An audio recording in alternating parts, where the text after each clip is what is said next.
तुम परेशानियों में मुब्तला हो। आजमाइशें खत्म होने के बजाय बढ़ती जा रही है। रातों की नींदें भी उड़ गई है। तुम सुकून से सो नहीं पा रहे। हर वक्त गम में और मायूसी में डूबे रहते हो। उससे निकलने का कोई रास्ता नजर नहीं आ रहा। तो याद रखो कि तुम्हारा रब कुरान करीम में फरमाता है कि अगर खुदा तुम्हारी मदद करे तो कोई तुम्हें शिकस्त नहीं दे सकता, और अगर वो छोड़ दे तो उसके बाद कौन तुम्हारी मदद करेगा। और तुमको अल्लाह पर ही भरोसा करना चाहिए। जानते हो अल्लाह तुम्हें बेबसी के मकाम पे क्यों लाता है? ताकि तुम अल्लाह से रुजू करो और यकीन से मांगो। जब तुम अपनी मांगी गई दुआओं पे यकीन करना सीख जाओगे तो हर चीज जो तुम्हें अभी नामुमकिन लग रही हो वो वक़ू पज़ीर होने लगेगी। गैब से तुम्हारे लिए मदद आएगी। जो चीज नसीब में नहीं है देखना वो भी तुम पालोगे। सुनो, दुख में कभी पछतावे के आंसू न बहाओ, क्योंकि तुम वो खुश नसीब हो जिसे अल्लाह ने आजमाइश के काबिल समझा है। वरना बहुत से लोग तो गफलत में पड़े हुए हैं। उनके हाथ कभी दुआ के लिए नहीं उठते। सुनो,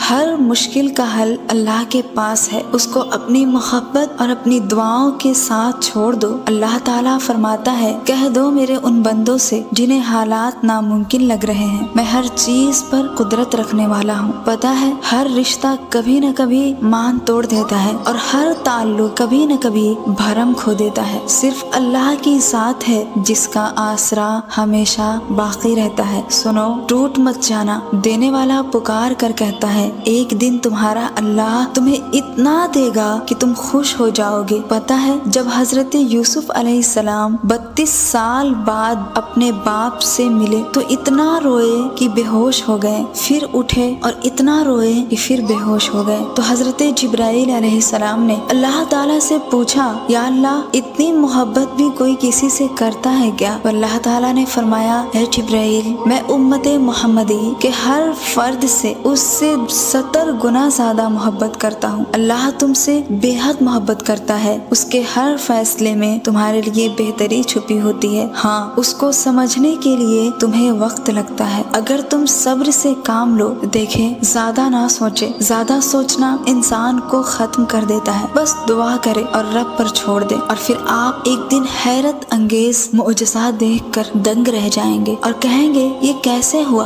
अरे वो तो मालिक हकीकी है ना, मुअजिज़े करना तो उसकी शान है। पता है हजरत अली रज़ी अल्लाह अन्हु ने फरमाया, जो अपने नसीब पर अक्सर रोते रहते हैं उसे ये खबर ही नहीं होता कि उसके रब ने उसके हक में और भी बेहतर लिखा होता है। तो फिर क्यों तुम नाउम्मीद होते हो? तुम्हारा रब है ना तुम्हारे साथ। ये कैसे हो सकता है कि जिस रब ने तुम्हारे दिल में उस चीज के ख्याल को डाला है, उम्मीद दिलाई है, वो तुम्हारे उस चीज को पूरा ना करे। वो सिर्फ तुम्हें इंतजार करवाता है ताकि तुम उसके लिए इंतजार कर पाते हो या नहीं, सब्र कर पाते हो या नहीं, लेकिन वो तुम्हें देता जरूर है।